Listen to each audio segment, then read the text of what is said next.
लीजिए सुनिए, देवकीनंदन खत्री के लिखे उपन्यास चंद्रकांता के पहले भाग का 18वां बयान मेरी यानी समीर गोस्वामी की आवाज में।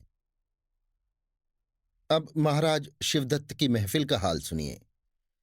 महाराज शिवदत्त सिंह महफिल में आ बिराजे।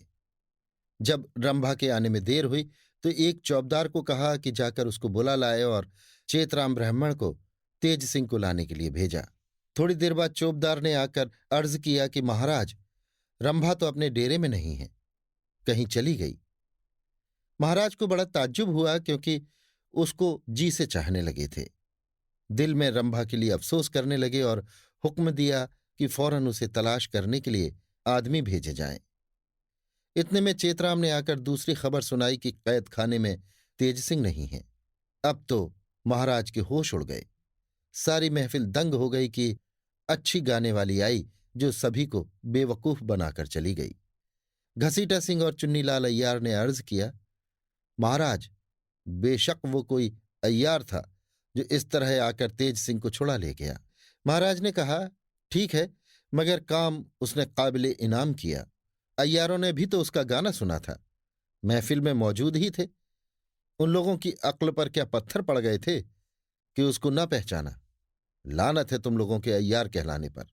ये कह महाराज गम और गुस्से से भरे हुए उठकर महल में चले गए।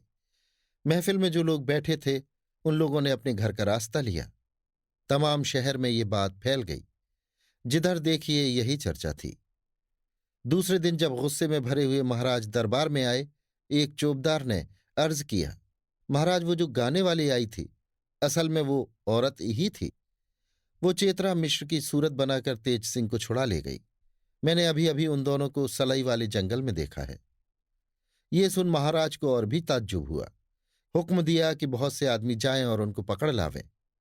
पर चौबदार ने अर्ज किया, महाराज, इस तरह वे गिरफ्तार न होंगे, भाग जाएंगे। हाँ, घसीटा सिंह और चुन्नीलाल मेरे साथ चलें तो मैं दूर से इन लोगों को दिखला दूं। ये लोग कोई चालाकी करके उन्हें पकड़ लें। महाराज ने इस तरकीब को पसंद करके दोनों अय्यारों को चौबदार के साथ जाने का हुक्म दिया। चौबदार उन दोनों को लिए हुए उस जगह पहुंचा जिस जगह उसने तेज सिंह का निशान दिया था, पर देखा कि वहां कोई नहीं है। तब घसीटा सिंह ने चौबदार से पूछा, अब किधर देखें? उसने कहा, क्या ये जरूरी है कि वे तब से अब तक किसी पेड़ के नीचे बैठे रहें? इधर उधर देखिए, कहीं होंगे। ये सुन घसीटा सिंह ने कहा, अच्छा चलो, तुम ही आगे आगे चलो। वे लोग इधर उधर ढूंढने लगे। इसी समय एक अहीरन सर पर खचिए में दूध लिए आती नजर पड़ी। चौबदार ने उसको अपने पास बुलाकर पूछा कि तूने इस जगह कहीं एक औरत और एक मर्द को देखा है? उसने कहा, हाँ हाँ, उस जंगल में मेरा अड़ार है। बहुत सी गाय भैंसें मेरी वहां रहती हैं। अभी अभी मैंने उन दोनों के हाथ 2 पैसे का दूध बेचा है और बाकी दूध लेकर शहर में बेचने जा रही हूं।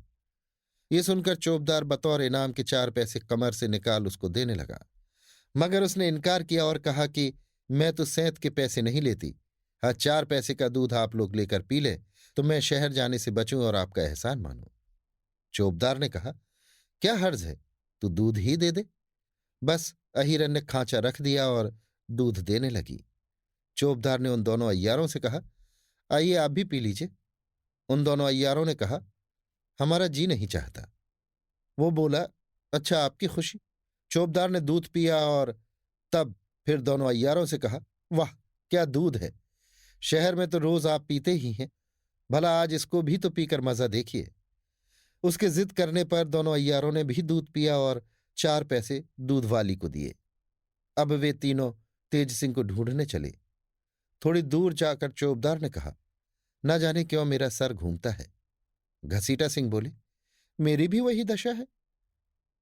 चुन्नीलाल तो कुछ कहना ही चाहते थे कि गिर पड़े।